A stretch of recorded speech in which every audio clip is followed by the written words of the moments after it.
Kollapur brother, మరి మన నార్కల్ district brother. Okay, ఏందన్నా ఏం జరుగుతుంది, ఏంది పరిస్థితి? మేము మహబూబ్ నగర్ సెంట్రల్ వరకు చదువుకుంటాం బ్రదర్. 2 సంవత్సరాలన్నర నుంచి అవుతాం. లాస్ట్ 2022 నుంచి కూర్చున్నాం పార్ట్ టైం జాబ్ చేసుకుంటూ. ఓకే, చాలా ఇబ్బందికర పరిస్థితుల్లో నాకు 40 ఏళ్ళు పైబడి ఉన్నారు బ్రదర్. ఇప్పుడు నాకు భార్య, 2 పిల్లలు. వాళ్ళని వదిలేసుకొని నా బంధువులు అందరితో అనిపించుకుంటూ ఎవరైనా ఉంటే మా తల్లి, మా అమ్మ వాళ్ళ నుంచి, మా అత్తగారి నుంచి ఏం చేస్తుంటే చదువుకుంటున్నాడు, ఇంకా చదువుతున్నా అనుకుంటాడు ఉన్నారు. నన్ను కంట్రోల్ బియ్యం తెచ్చుకొని 13 రూపాయలు కిలో కంట్రోల్ బియ్యం తెచ్చుకొని ఎల్లిపాయ కారం ఇంటికాల్చి పంపిస్తే ఎల్లిపాయ కారం వేసుకొని తింటున్నారు కదా చాలా మంది. ఏదో టెంపుల్ గారు అన్నం పెడితే ఆడ తిని, ఏదో 5 రూపాయల తిని చదువుకుంటున్నారు కదా. అటువంటిది మాకు తిట్టేయకుండా ఉంటే ఏది లేకపోయేది కదా. ఇప్పుడు తిట్టేసి మాకు ఆశ పెట్టిండు. తిట్టేసి ముందు అన్న చెప్పాల్సింది. తిట్టేయకుండా ఉంటే మీరు చదువు కంటిన్యూగా డిఎస్సీ చదివేవాళ్ళం అనుకోవచ్చు. మీకు 2 ఏళ్ళ నుంచి చదువుతున్నారు కదా, మీకు ముందే తెలుసు కదా, ఫిబ్రవరిలో నోటిఫికేషన్ వచ్చింది కదా డిఎస్సీది, అదే కంటిన్యూగా చదవచ్చు కదా అనుకోవచ్చు. కానీ కట్టికే అతను కూడా ఇంటికాడ కట్టె దొరికి వచ్చి మటన్ కట్టే ముందు మళ్ళీ కిందికి పైకి ఒకసారి చాలా రాయమని నూరుతాడు. అటువంటిది మాకు 20 రోజుల గ్యాప్ లో ఎంత పెద్ద సిలబస్ అంటే పిఏ సిలబస్ చూసుకోనికి కొత్త స్టూడెంట్ కు వారం రోజులు బ్రదర్, వారం రోజులు అవుతుంది, 1 వీక్ పడుతుంది సిలబస్ చూసుకోనికినే. మాకు ఈ టెన్షన్ కు ఫస్ట్ కూర్చుంటే ఎక్కట్లేదు బ్రదర్. చదువుని కూర్చున్నా కానీ ప్రయత్నం చేసినా కానీ ఎక్కట్లేదు. ఈ పరిస్థితుల్లో ఈ ముఖ్యమంత్రి గారు ఈయన కోసం మేము కష్టపడి మేము ఆర్ఆర్ సెంట్రల్ లైబ్రరీలో ఉన్నాము. ఎన్ఆర్సీ గెలవడానికి చాలా మంది అందరు ముసలోళ్ళు కాదు, అమ్మగారు కాదు, అయ్యగారు కాలు మొక్కి మరీ ఇచ్చిన బ్రదర్. ఓకే, మేము కావాలంటే వాళ్ళ కాంగ్రెస్ ప్రతినిధులు ఉంటారు కదా ఇక్కడ, ప్రెసిడెంట్లు, వార్డు మెంబర్లు, వాళ్ళని అడిగి తెలుసుకోమనండి. కాంగ్రెస్ గవర్నమెంట్ వస్తే మా జీవితాలు మారుతాయి, కేసీఆర్ నిండా ముంచిండు, వీడికి అయిపోయింది సమాప్తం అని వాళ్ళకి సమర్పించడం వీళ్ళ తెచ్చి పెట్టుకున్నాం. స్కూల్ పిల్లగాళ్ళనట, మెయిన్ స్కూల్ పిల్లగాళ్ళకు పిల్లలకు పాఠాలు చెప్తాను స్కూళ్ళల్లో టీచర్స్ లేరట కదా, అందుకనే తొందరగా ఫిల్ చేద్దామని చూస్తారు. 10 ఏళ్ళ నుంచి లేకున్నారు కదా, 10 ఏళ్ళ నుంచి తెలియదా? అంటే ఇప్పుడేగా వాళ్ళ అధికారంకి వచ్చింది. హలో, వాళ్ళ అధికారంకి వచ్చింది ఇప్పుడే కన్నా, ఇప్పుడే వచ్చినాం కాబట్టి తొందర పోస్టులు భర్తీ చేద్దాం అంటారు. అవును సార్, 10 ఏళ్ళ నుంచి ఆగిన ఒక్క 2 నెలలు ఆగమనండి. ఒక్క 2 నెలలు 45 రోజులు టైం ఇవ్వండి మాకు. ఇప్పుడు ఆల్రెడీ మాకు టెస్ట్ అయిపోయి 10 days అయ్యి అంతే, రిజల్ట్ వచ్చి 10-15 days అవుతుంది. ఒక 45 days ఇవ్వాలండి. ఆగస్టు చివరిలో పెట్టాలి మాకు కూడా ఎగ్జామ్. 45 days ఇచ్చి వాళ్ళు ఇష్టమని చేసుకోండి.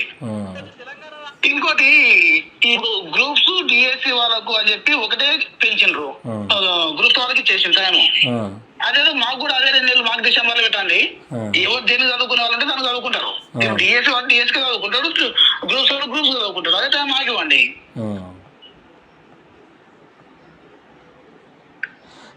మీరు ప్రధానంగా ఏమడుగుతారు? మీ ముఖ్యమంత్రులైనా మీ ఎమ్మెల్యేల మంత్రులు ఏమడుగుతారు?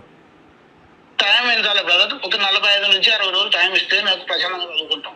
లేదంటే ఈ 10 రోజులు కూడా చదువుకోలేకపోతున్నాం మేము. నిజంగా చెప్తున్నాం బ్రదర్. నాకు ఇప్పుడు ఉద్యోగాలు సరే మా తప్పిదం వల్ల రాకుండా ఉంటే ఓకే, కానీ ఇంకా జరిగితే మాత్రం తీవ్రవాదాలుగా మారే అవకాశం కనిపిస్తుంది.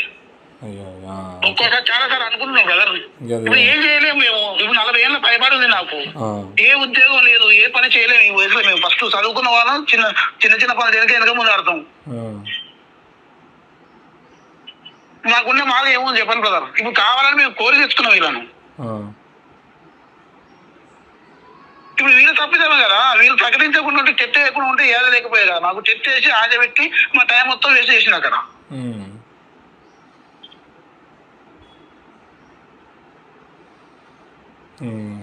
ఎట్లా అంటే ఎన్ని రోజులు పోస్ట్ పోన్ చేస్తే బాగుంటుందన్నా? 45 నుంచి 60 రోజులు బ్రదర్. నా ఉద్దేశం చెప్తున్నాను, నా పర్సనల్ గా. ఎందుకంటే కొంతమంది చదివిన వాళ్ళు ఉన్నారు కాబట్టి అప్పటికే. కొత్త వాళ్ళకైతే 45 రోజులు కదా బ్రదర్, 60 రోజులు 90 రోజులు సరిపోదు వాళ్ళకి ఈ సిలబస్. ఆల్రెడీ మేము టచ్ లో ఉన్నాం, గత సంవత్సరం 2 సంవత్సరం నుంచి ఉన్నాం కాబట్టి 45 రోజులు అడుగుతున్నాం. ఇప్పుడు వాళ్ళకైతే 90 రోజులు కావాల్సిందే వాళ్ళు కొత్త వాళ్ళకు. కానీ తప్పదు, వాళ్ళకు ఇంకో ఛాన్స్ ఉంటుంది. కొత్త వాళ్ళకంటే వయసు ఉంది, వాళ్ళు 3 నోటిఫికేషన్ 3 రాసుకోవచ్చు బ్రదర్. మాకు లేదు ఇది, నెక్స్ట్ టైం కూర్చోలేము మేము. మీ సీనియర్లు పోస్ట్ పోన్ చేయని అడగట్లేరు అటగా? ఎందుకు అడగట్లేదు? నేను సీనియర్, నాకు 42 ఏళ్ళు బ్రదర్. ఇప్పుడు 42 years, 97, 98 నా 10th బ్యాచ్.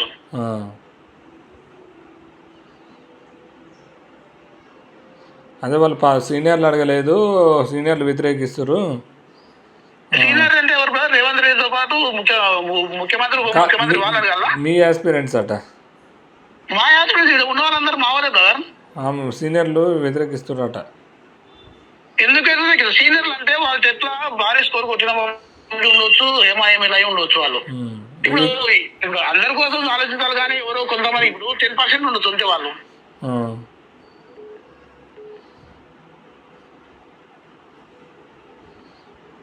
ఒక్క 45 days మాకు అవకాశం ఇస్తే సరే, మా జీవితం తర్వాత అరే మా తప్పుల వల్ల పోతే దానికి మేమేం చేయలేము. అది అవకాశం ఇచ్చిన పోగొట్టుకున్నారని మేము దానికి ప్రాయచిత్తంగా ఏదో ఒకటి చేసుకొని బతుకుతాం. కానీ వీళ్ళ చేతి నుంచి వీళ్ళ చేతిలో పడ్డాక వీళ్ళ వల్ల పోతే మాత్రం చాలా బాధపడతాం మేము. ఒక్క 45 days అట్లీస్ట్ 30 days ఇచ్చినా మాకు ఏదో కొద్ది గొప్ప కూర్చుంటాం కదా. మేము బ్రదర్ మా బాధలు మీకు నిజంగా బయట చెప్పేవి కాదు.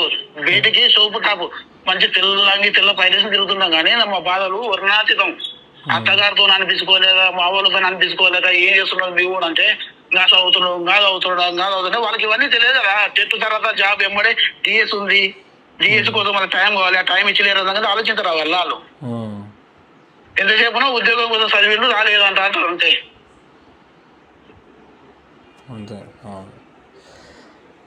ఎట్లయితే మొత్తానికి అయితే ఘోరమైన కష్టాలు పడుతున్నారు.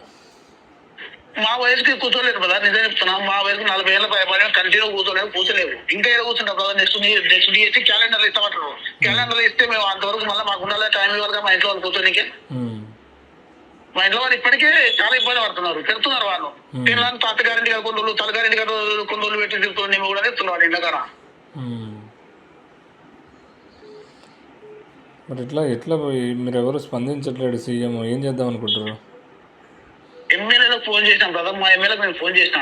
మా వాళ్ళు కూడా చాలా మంది ఫోన్ చేసిండు. ఆయన మేము చెప్తున్నా సీఎం కానీ వాళ్ళ పిఏ చెప్పిండు, సార్ సీఎం దగ్గర ఉన్నాడు, సీఎం మాట్లాడిండు చెప్పిండంట అని చెప్తున్నారు.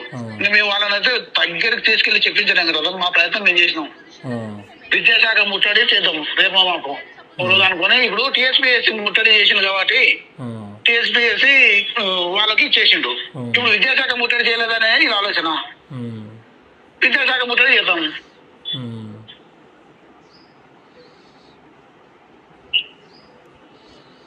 సరేనన్నా, మరి ఎట్లా ముట్టడి చేద్దాం ఉంటావు? చేద్దాం కదా తప్పకుండా. మీరంతా పోరాటం చేయండి ఇక.